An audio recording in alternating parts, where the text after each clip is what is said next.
I think overall, where the challenge comes from is it's always easier to see what you're going to lose rather than see what the potential gains might be in the future. It's hard. It is really hard. Hi, and welcome to The Missing Middle. I'm Kara Stern, And I'm Mike Moffat. and today we're discussing the AI revolution. Will it put the middle class out of work? But before we begin, don't forget to like, subscribe, and leave a comment. We'd love to hear from you.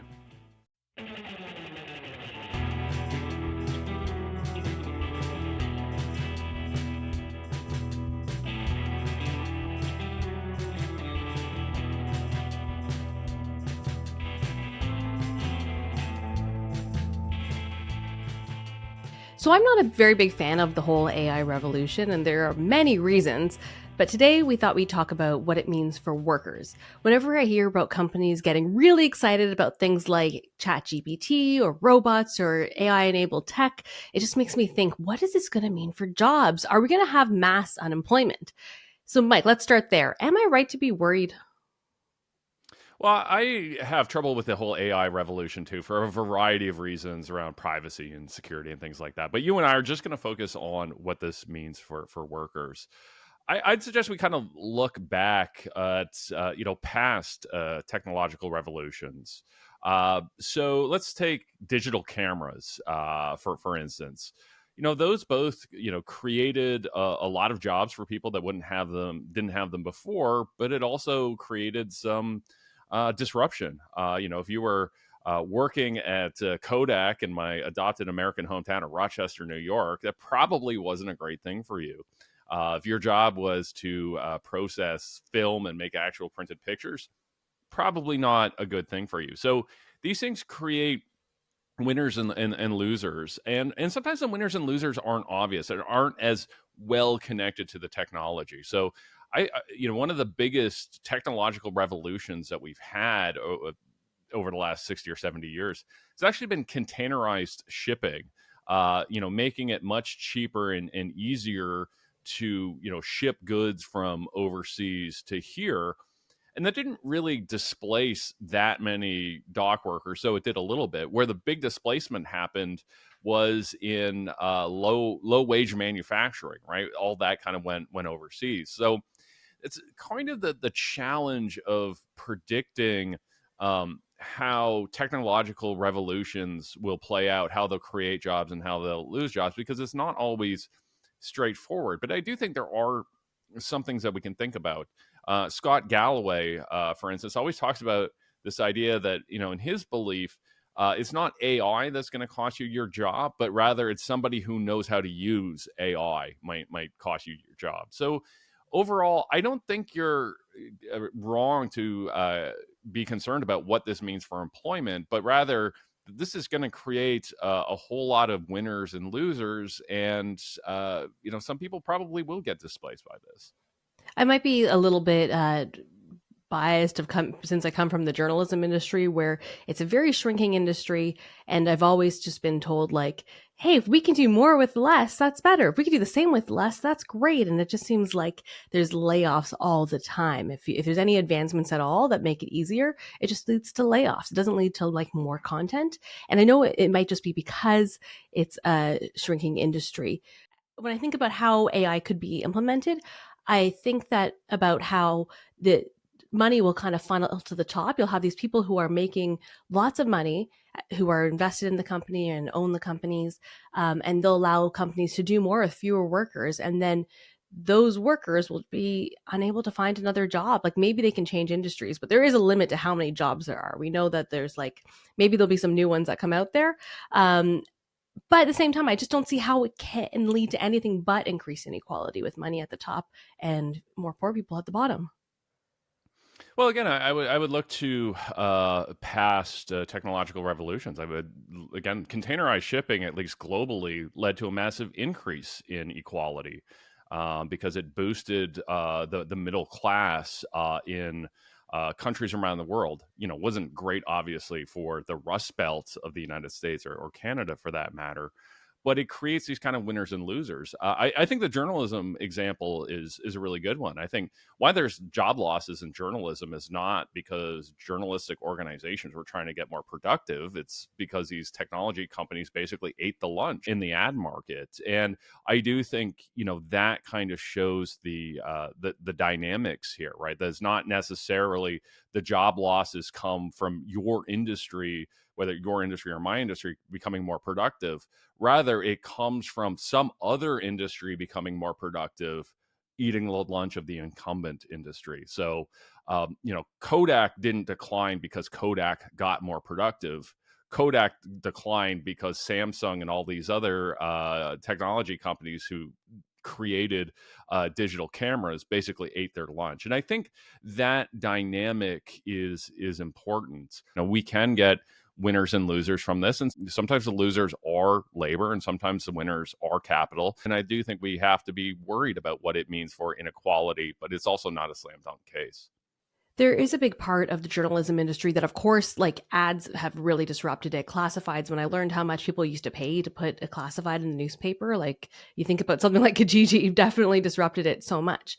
But there's also technological advancement where I think about when you're on the street, if you see a CTV reporter covering a story, for example, I know that they used to have people, they would have a camera person, they'd have a sound person, they'd have like a crew of people, and the reporter would just report and focus on what they're good at with that part of it.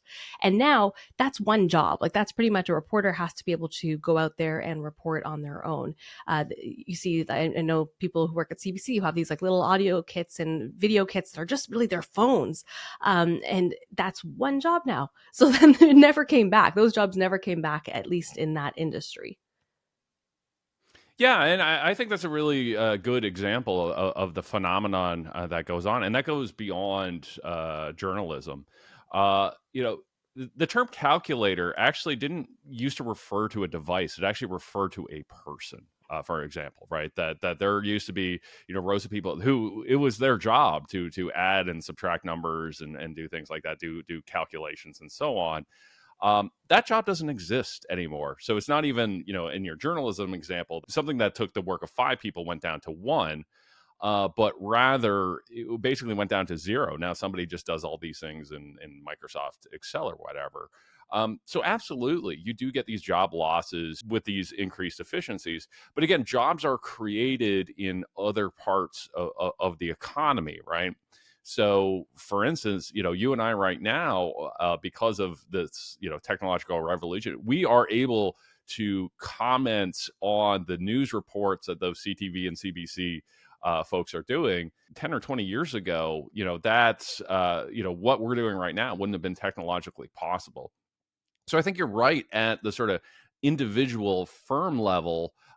You can see these jobs that get disappeared, but overall in the economy, that new firms are created, new tasks are created, new and better products come out, and companies end up producing more. Is there a limit? Like at one point, we didn't really care about the environment. We didn't care about how much increasing productivity, increasing products would impact the environment. And now I just keep thinking, like, do we need more things? Like, how far can we keep just expanding the job market? Well, I don't think it's that linear, right? Like if we get rid of coal fired power plants and install a bunch of solar panels, that's both good for GDP and good for the environment.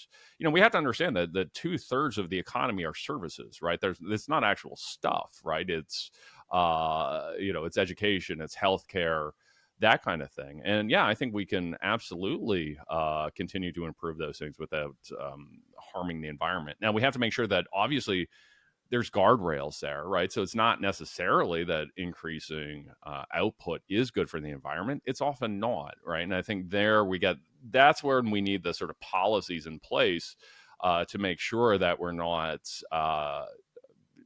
spitting out greenhouse gases or further endangering endangered species or that kind of thing, right? But it's not that we shouldn't be thinking that, like, okay, if GDP goes up 10%, that means we're actually producing 10% more stuff. That the relationships are far more complex than that.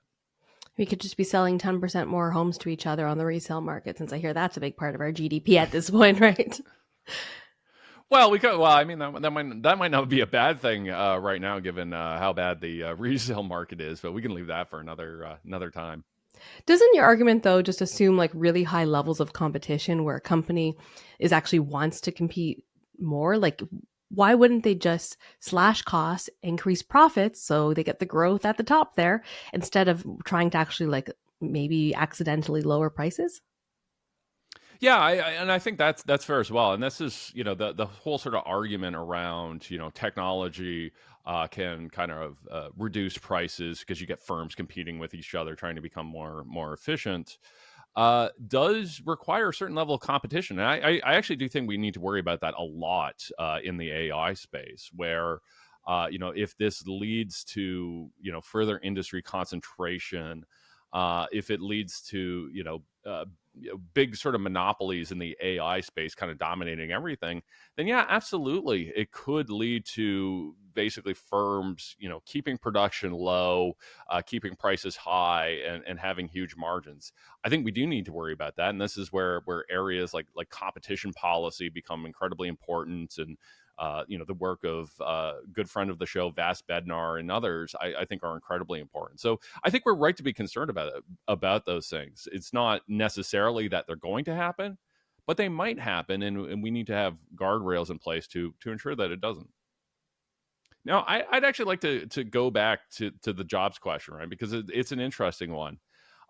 In the general idea that technological changes are job killers makes intuitive sense, but as I just mentioned a few minutes ago, the job that you and I are doing right now wouldn't have been possible 20 years ago. But thanks to all of this technology we have around us, these new innovations, we're able to bring this podcast to our listeners. So, I'm going to kind of flip it around to you. Can you think of any ways that AI could actually be a net job creator? I'm not really sure like what kind of jobs that don't exist now could be created, because it's just like it seems like right now the goal is to replace so many people in so many different industries.